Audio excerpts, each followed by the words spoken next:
নমস্কার বন্ধুরা, আশা করছি তোমরা সকলে খুব ভালো আছো। আমিও খুব ভালো আছি। আজ অনেক দিন বাদে তোমাদের কাছে একটা নতুন ভিডিও নিয়ে চলে এসেছি। আশা করছি তোমাদের কাছে খুব ভালো লাগবে।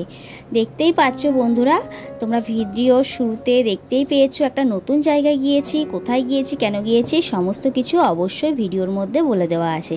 চলো তাহলে তোমরা ভিডিওটা কন্টিনিউ দেখতে থাকো। আশা করছি তোমাদের কাছে আবারও বলছি ভালো লাগবে। দেখো সকালবেলায় অনেক সকাল, এখন বাবাইকে নিয়ে আমি রেডি হয়ে চলে এসেছি। তোমাদের দাদাভাইও আছে, আর ট্রেনে করে যেহেতু যেতে হবে জায়গাটায়, তাই জন্য আমরা রয়েছি স্টেশনে চলে এসেছি। আর তোমাদের দাদাভাই গিয়েছে টিকিট কাটতে। আমাদের সাথে কিন্তু আরও কয়েকজন যাবে। যাই হোক, ট্রেন চালু হয়ে গিয়েছে। এই দেখো, এখানকার ট্রেন এরকমই হয়, লোকাল ট্রেন। আমরা এখন যাচ্ছি কুলেম থেকে আমরা যাব ফরেস্টের ওখানে যাব। ওখানে গিয়ে অনেক কিছুর ব্যাপার আছে। যাই হোক, এই দেখো তোমাদের দাদাভাই বাবাইকে কোলে নিয়ে রেখেছে, আর আমি বসে শ্যুট করছি। আর ওই দেখো পাশে তোমাদের দাদাভাইয়ের বন্ধুবান্ধবরা রয়েছে, মণিশঙ্কর আছে, আরও অনেক বন্ধুবান্ধব আছে, মামু আছে। আর বাবাই দেখো তোমাদের হাই করছে। সকালবেলায় বিশেষ কিছুই খাওয়া হয়নি, আর বাবাইকে খাইয়েছিলাম। আর বাবাইয়ের জন্য একটু স্যারালাক্স নিয়ে নিয়েছি। কি করব বলো, অনেক সকালবেলায় যাতায়াত করতে হচ্ছে, তো এই জন্য। দেখো কুলেম কিন্তু আমরা পৌঁছে গিয়েছি। এখন আমরা ট্রেন থেকে নামবো। জাস্ট নেমে তারপরে আমরা গন্তব্যস্থলে পৌঁছাবো। আর গন্তব্যস্থলে পৌঁছাতে গেলে আমাদের এখনও আরও 1.5 থেকে 2 ঘন্টা লাগবে। আমাদের স্টেশনে আসতে কিন্তু অনেকক্ষণ সময় লেগেছে। এখন প্রায় 9টা বেজে গেছে সকাল। আর সবাই কিন্তু সেই গন্তব্যস্থলেই যাচ্ছে। যাই হোক, দেখো বুঝতেই পারছো ফরেস্টের মধ্যে দিয়ে যাচ্ছি। আর এটা কিন্তু টাটা সুমো, প্রত্যেকেই টাটা সুমো বাস আসছে। বাসে আসাটা রিক্সের হয়ে যায়, টাটা সুমো বুক করে আসাটাই বেটার হয়। আর এই দেখো এখন ফুলের মালা নিয়ে নেব। আর তোমাদের এবার জানিয়ে দিই কোথায় এসেছি। আমরা এসেছি দুধসাগরে, গোয়ার দুধসাগর ওয়াটারফলে এসেছি। আর দুধসাগরের মন্দিরে পুজো দিতে এসেছি। ওয়াটারফলে যাওয়া হয়নি, ওখানে আজকে ব্যারিকেড দেওয়া রয়েছে। আর্মি অফিসাররা, ফরেস্ট অফিসাররা ঢুকতে দেয়নি আজকে, বলেছে ওখানে আগের বছর প্রচুর মানুষ মারা গিয়েছিল, এই কারণে ওখানে অ্যালাউ নেই। যাই হোক, ফুলের মালা, যা যা উপকরণ দরকার সমস্ত কিছু যথারীতি কিনে নিলাম। আর এখানকার যা রিচুয়ালস, সেই রিচুয়ালসেই সমস্ত জিনিসপত্র কেনা হয়ে গেছে। এখন তোমাদের দাদাভাইয়ের জন্য একটা মালা নেব, আর নারকেল একটা নিয়ে নিয়েছি। আর নারকেল নেব না, ফলটা আসার সময় কিনে নিয়েছিলাম। বাবাইয়ের কিন্তু এখানে কোলের অভাব নেই, ও এখানে ওর কাকাইদের কোলে চড়ে চড়ে বেড়াচ্ছে। আর এখন তোমাদের দাদাভাইয়ের কাছে আছে, আর আমরা রয়েছি পুজোর লাইনে। পুজো দেব, প্রচুর ভিড় আছে, কিন্তু ভিড় থাকলেও সবাই কিন্তু লাইন মেনটেন করে পুজোটা দিতে যাচ্ছে। দেখো আমিও রয়েছি, তোমাদের দাদাভাইও আছে, আর আমার পেছনে রয়েছে মণিশঙ্কর। যাই হোক, প্রত্যেকেই খুবই ভালো, আর সবাই অনেক হেল্প করেছে। এখন আমরা মন্দিরের ভেতরে যাওয়ার জন্য সবাই দাঁড়িয়ে রয়েছি। আর দেখতেই পাচ্ছ লাইনটা কিভাবে এগোচ্ছে। আর এখানকার সিস্টেমটা দেখেছো বন্ধুরা, কতটা ঘুরতে হয়েছে। এই যে লাইনটা দেখতে পাচ্ছ, এই লাইনটা 7টা লাইন ছিল। 7টা লাইন ক্রস করে তবে আমাদের মন্দিরে ঢুকতে হয়েছে। আর চারিদিকে ডেকোরেশনটা দেখো, এতটা সুন্দর ডেকোরেশন, কি বলবো, দেখলে না মন প্রাণ জুড়িয়ে যায়। এদিকে রয়েছে প্রচুর পুলিশ থাকলেও পুলিশের ডিউটি পুলিশ করবে। আর এখানে যেহেতু প্রচুর ভিড় হয়, বছরে একবারই পুজো হয়, সেই কারণে কিন্তু এখানে ভিড়টা অতিরিক্ত হয়। আর পুলিশটা এই জন্য বেশি পরিমাণে দেওয়া থাকে। আর কি কারণে দেওয়া থাকে সেটা আমি বলতে পারবো না।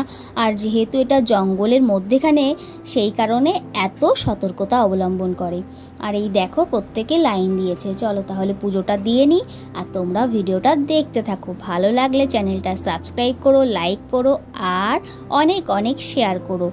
আজ থেকে কিন্তু আমি আবার ডেইলি ভ্লগ দেওয়া চালু করলাম। অনেক দিন আমার শরীর খারাপ ছিল, বাবাইয়ের শরীর খারাপ ছিল, এই কারণে দিতে পারিনি। তোমরা আমার পাশে থেকো, সাথে থেকো, আর আমাকে এইভাবেই উৎসাহ দিও। চলো তাহলে দেখতে থাকো।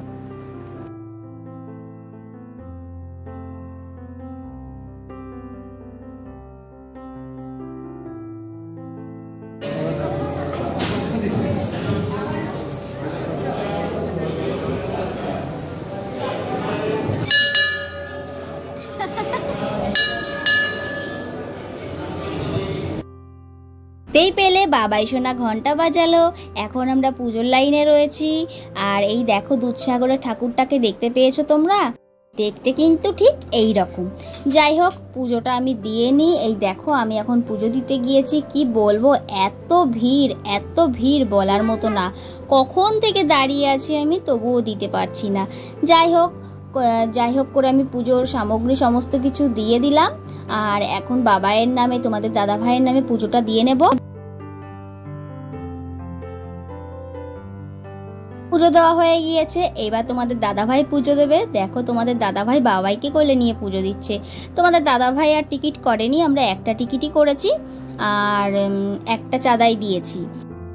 এখন তোমাদের দাদাভাই পুজো দেবে। তোমাদের দাদাভাইয়ের পুজো দেওয়া হয়ে গেলে তারপরে আমরা ওয়াটারফলের ওখানে যাওয়ার চেষ্টা করেছিলাম, কিন্তু যেতে পারিনি, ফরেস্ট অফিসাররা অ্যালাউ করেনি। যাই হোক, বাবাইকে এবার খাইয়ে নেব। আর তার আগে এখানকার প্রত্যেকটা মন্দিরে একই নিয়ম, মন্দির প্রদক্ষিণ করা। মন্দির প্রদক্ষিণ করতেই হবে। আর দেখতে পাচ্ছ তোমরা কত লোক হয়েছে, তোমরা দেখো। আর শেষে কিন্তু আমরা মন্দিরের প্রসাদই খেয়েছি। মন্দিরের প্রসাদ খেয়ে তারপরে কিন্তু আমরা চলে এসেছি বাড়িতে আসার সময় প্রচণ্ড ঝামেলা হয়েছে, বাসে জায়গা নেই, এত ভিড় বলার মতো না বন্ধুরা। প্রচুর কষ্ট করে এসেছি, সেই জন্য আমি তোমাদের দাদাভাইকে বলেছি যে দুধসাগরে আমি আর কোনো দিনও যাব না। এত ভিড়, এত কষ্ট করে বাচ্চা নিয়ে আসা সম্ভব নয়। যাওয়ার সময় কষ্ট হয় না বন্ধুরা, আসার সময় প্রচুর কষ্ট হয়। কোনো গাড়ি নিতে চায় না, কোনো গাড়িতে আসা যায় না। পয়সা দিয়ে বাসে আসবো তবুও সমস্যা, কি বলবো আর বলো। আর এই দেখো এখন আমরা ওয়াটারফলের ওপরে যাব। তা ওয়াটারফলের ওখানে ফরেস্ট অফিসাররা যেতে দেয়নি বলে এই কারণে আমরা রেল লাইন ধরে ঠিক যেখানে চেন্নাই এক্সপ্রেসের যে বইটা হয়েছিল না, বইটা ঠিক যে জায়গাটায় ট্রেনটা দাঁড়িয়েছিল সেই স্পটে যাচ্ছি আমরা।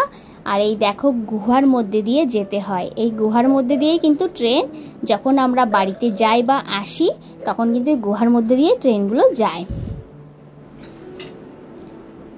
দেখতেই পাচ্ছ ভেতরে কাজ হচ্ছে, ওখানে লোকজন বসা আছে। আর এখানে প্রত্যেক দিনই কাজ হয়, প্রচুর চেক করা হয়। পাশে বিশাল বড় খাই। তোমরা প্রাকৃতিক সৌন্দর্য উপভোগ করো আর জানিও কমেন্ট করে কেমন লাগলো।